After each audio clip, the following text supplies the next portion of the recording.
women talk about wanting change and then they don't get it because their talk therapy doesn't work? Like, how many times have I had somebody come into my world and they've done all the awareness and all the talk therapy, they know all the things they need to do, but they can't get themselves to do it?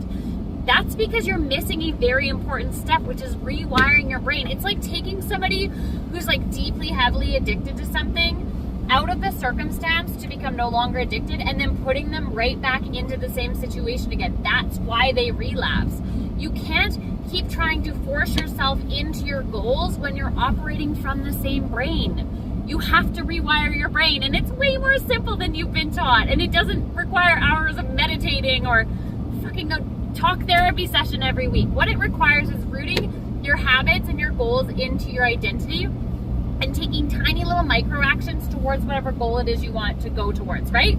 So the second you make a decision to do something new, to have change in your life, you create a new neural pathway. The second you make that decision, the more you walk that pathway, the more deeply ingrained it becomes in your brain. And so the brain makes that kind of become the automatic pathway that you walk.